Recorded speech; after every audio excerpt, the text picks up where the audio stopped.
Hello everyone, कैसे हैं आप सभी दोस्तों। उम्मीद है आप सभी बहुत अच्छे होंगे। स्वागत है आपका हमारे चैनल द अंकुर टॉक पर।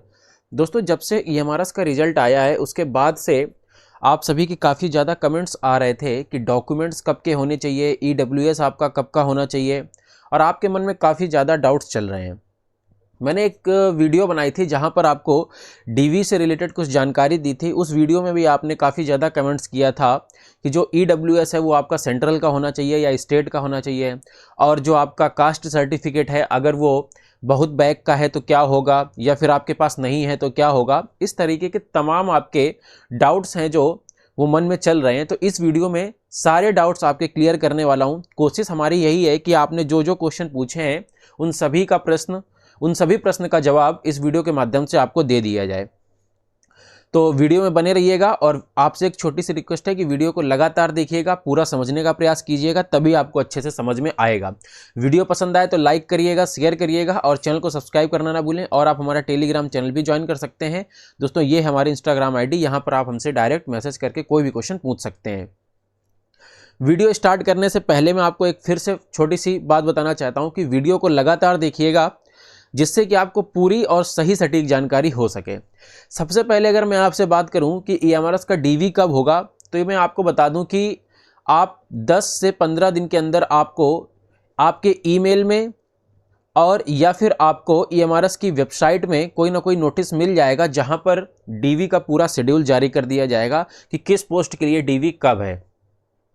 आपको अपनी जो ईमेल है वो रेगुलर चेक करते रहना है, और वेबसाइट भी रेगुलरली चेक करते रहना है, क्योंकि जो आपका रिजल्ट जारी किया गया था उसमें साफ साफ बोला गया था कि आप अपना ईमेल और वेबसाइट जो ईएमआरएस की है उसको चेक करते रहिए। आपको इसमें सूचना दी जाएगी कि आपका डॉक्यूमेंट वेरिफिकेशन कब होना है। अब बात कर लेते हैं कि आपका जो ईएमआरएस का डीवी है तो उसके लिए जो डॉक्यूमेंट्स हैं वो कब के होने चाहिए। आपका जो कास्ट सर्टिफिकेट है वो सेंट्रल का लगेगा या स्टेट का लगेगा। आप सभी के मन में इस प्रकार के बहुत से ज़्यादा क्वेश्चंस हैं। तो सबसे पहले मैं आपको बता दूं, देखिए कि जो ईएमआरएस की तरफ से दोस्तों नोटिफिकेशन रिलीज किया गया था उसमें अगर आप देखेंगे तो ये उसी की कटिंग है। और मैंने पिछली वीडियो में भी आपको बताया था कि जो कट ऑफ डेट है आपकी डॉक्यूमेंट की, या ये मान के चलिए जो भी आपकी एलिजिबिलिटी है उस क्राइटेरिया की, एलिजिबिलिटी क्राइटेरिया की जो कट ऑफ डेट है, चाहे वो आपका एजुकेशनल क्वालिफिकेशन हो या एज लिमिट हो। इसके साथ साथ देखिए यहाँ पे ईटीसी लगा हुआ है। ईटीसी का मतलब अदर भी चीजें, जैसे आपका कास्ट सर्टिफिकेट हो गया, और अगर कोई चीज मान के चलिए बीएड है आपका, बीएससी है, ये सब कुछ जो है आपका 18 अगस्त 2023 के पहले का होना चाहिए। अगर पहले का है तो बहुत अच्छी बात है, आपको किसी चीज़ की टेंशन लेने की जरूरत नहीं है। और बहुत से बच्चे बोल रहे हैं कि हमारा 18 अगस्त 2023 के बाद का कास्ट सर्टिफिकेट है, या हमारा बाद में रिजल्ट आया है। तो मैं उनको बता देना चाहता हूं कि आपके पास अब कोई दूसरा ऑप्शन भी तो नहीं है। अगर आपका बाद का है, आपने फॉर्म भरा था, आपका सिलेक्शन हुआ है, तो आप डीवी देने जाइए। हो सकता है वहां पर सीबीएसई की तरफ से थोड़ा कंप्रोमाइज किया जाए और आपका सिलेक्शन हो जाए, क्योंकि अगर आपका बाद का है या नहीं है उससे क्या फर्क पड़ता है, बाद का हो या पहले का हो। जिनका पहले का है उनका तो मान के चलिए वो नोटिफिकेशन के अकॉर्डिंग वो फुलफिल है, उनका सही है। लेकिन अगर आपका बाद का है भी तो उस चीज़ की टेंशन लेने से, उस चीज़ को मान के चलिए बार बार जगह जगह पूछने से क्या मतलब है। आपका अगर बाद का है तो आप डीवी का वेट करिए, डीवी देने जाइए, अपनी सारी जो भी एलिजिबिलिटी है उसको वहाँ पर प्रूव करिए। तो हो सकता है सीबीएसई की तरफ से कंप्रोमाइज़ थोड़ा सा दिखाया जाए और आपको ले लिया जाए, ठीक है। अगर नहीं भी लिया जाएगा तो मान के चलिए अकॉर्डिंग टू नोटिफिकेशन आप नॉट एलिजिबल थे, ठीक है। तो उस केस में भी आपके पास एक पॉजिटिव पॉइंट ये है कि अगर आपने यहाँ पर पेपर क्वालिफाई किया है तो आगे DSSB की वैकेंसी लगी हुई है, और भी तमाम तरह की वैकेंसियाँ आनी है, वहाँ पर आप क्वालिफाई कर सकते हैं। बात करता हूँ अगर कि जो आपका कास्ट सर्टिफिकेट है वो दोस्तों सेंट्रल का होना चाहिए या फिर स्टेट का होना चाहिए। तो यहाँ पे मैं बता दूं कि जो ईएमआरएस है वो आपकी दोस्तों एक सेंट्रल बॉडी है, ठीक है। यानी सेंट्रल गवर्नमेंट के द्वारा इनको इस्टेब्लिश किया गया है, और सेंट्रल गवर्नमेंट की ही संस्था सीबीएसई है जो इसका रिक्रूटमेंट करा रही है, और सीबीएसई का पैटर्न भी इस स्कूल पर लागू होता है। तो यहाँ पर आपका पूरा काम सेंट्रल का है तो आपका सेंट्रल का कास्ट सर्टिफिकेट लगेगा, स्टेट का नहीं लगेगा। सेंट्रल का जो फॉर्मेट होता है वो आपको नोटिफिकेशन में दिया हुआ है, इंग्लिश में ये बनता है, और ये आप बना करके स्टेट ही देती है। हालांकि बनाएगी आपका स्टेट ही, लेकिन उसका फॉर्मेट स्टेट का, जैसे मैं अगर अपने यूपी की बात करूं तो यूपी में अगर आप बनवाते हैं तो जो आपका यूपी का कास्ट सर्टिफिकेट होता है वो हिंदी में बन के आता है और उसका थोड़ा सा फॉर्मेट अलग होता है। जबकि अगर आप यूपी में ही सेंट्रल वाला बनवाते हैं तो वो इंग्लिश में बन के आता है और उसमें लिखा होता है कि under the government of India. तो बस इतना थोड़ा सा माइनर अंतर होता है। तो आप जिस भी स्टेट में हैं तो आप अपना फॉर्मेट जरूर चेक कर लीजिएगा जो नोटिफिकेशन में दिया गया है, अगर आपका उसके अकॉर्डिंग है और आप की जो कास्ट है वो सेंट्रल की जो कास्ट लिस्ट है उसमें अगर आप ओबीसी में, जनरल में, जहां पर भी आते हैं, अगर उसमें आप हैं तो आपका वो सेंट्रल का वैलिड हो जाएगा। हालांकि अगर आपके पास इंग्लिश वर्जन का सेंट्रल का कास्ट सर्टिफिकेट है तो आपको कोई भी टेंशन लेने की जरूरत नहीं है। तो यहाँ पे सेंट्रल वर्सेस स्टेट वाला जो आपका है कि सेंट्रल का होना चाहिए या स्टेट का होना चाहिए, वो आपका क्लियर हो गया होगा। सेंट्रल का ही आपका कास्ट सर्टिफिकेट लगेगा। अब बात कर लेते हैं थोड़ा सा ईडब्ल्यूएस वालों की, कि जो ईडब्ल्यूएस वाले परेशान है कि ईडब्ल्यूएस में तो कोई सेंट्रल और स्टेट होता नहीं है। तो उनको मैं बताना चाहूँगा कि आपका ईडब्ल्यूएस में भी थोड़ा सा सेंट्रल का और स्टेट का होता है कहीं कहीं पर। बहुत से जो आपके दोस्तों स्टेट हैं वहाँ पर जो ईडब्ल्यूएस का एलिजिबिलिटी क्राइटेरिया है वो चाहे सेंट्रल का हो चाहे स्टेट का हो, लगभग सेम है। तो अगर आप एक ऐसे स्टेट से बिलोंग करते हैं जहां पर सेंट्रल के ईडब्ल्यूएस के लिए और स्टेट के ईडब्ल्यूएस के लिए जो एलिजिबिलिटी क्राइटेरिया है वो सेम है, तो आपका वो सेंट्रल में काम कर जाएगा। अगर आप एक ऐसे स्टेट से हैं जहां पर आपका स्टेट का एलिजिबिलिटी क्राइटेरिया कुछ अलग है और सेंट्रल का जो एलिजिबिलिटी क्राइटेरिया है, जैसा कि एलिजिबिलिटी क्राइटेरिया यहाँ पे लिखा हुआ है, अभी मैं इस पर भी बात करूँगा। अगर आप उस स्टेट से हैं जहाँ पर ये दोनों चीज़ें अलग हैं तो आपका फिर नहीं काम करेगा और आपको सेंट्रल वाला बनवाना पड़ेगा। बात करते हैं आपसे कि क्या एलिजिबिलिटी होती है।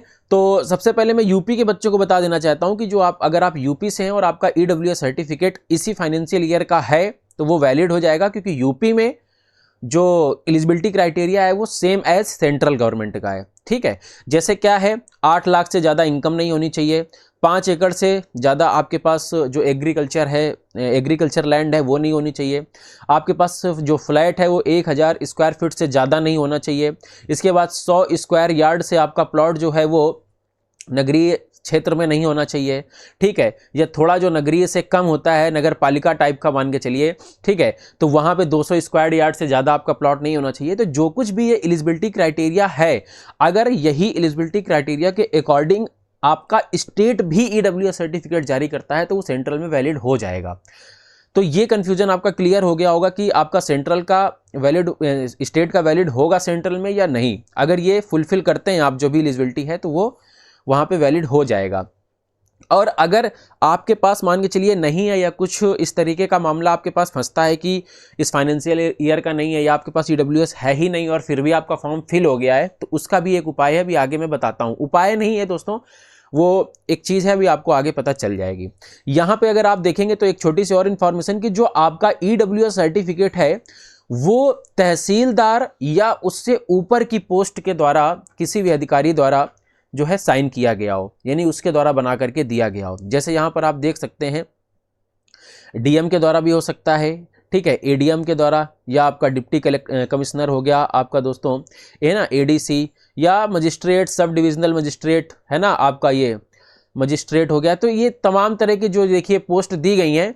तो कुल मिलाकर के मैं आपसे सीधी अगर एक लाइन में बात करूं तो तहसीलदार या उससे ऊपर की पोस्ट के अधिकारी द्वारा आपका ईडब्ल्यूएस सर्टिफिकेट साइंड होना चाहिए, तभी वो वैलिड होगा।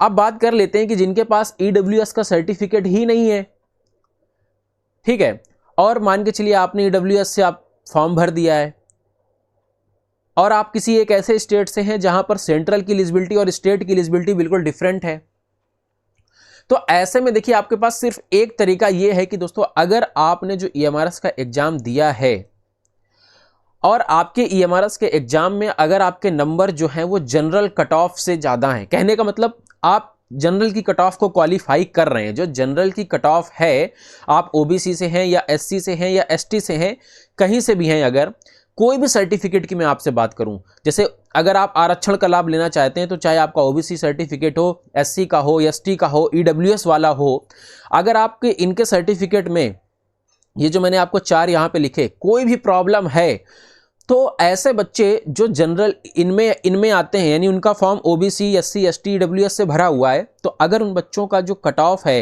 यानी जो नंबर है वो जनरल को क्वालिफाई कर रहा है, तो आपको इन सर्टिफिकेट की आवश्यकता ही नहीं है। आपका जनरल में काउंट किया जाएगा और आप बिना इन सर्टिफिकेट के भी ज्वाइनिंग ले पाएंगे।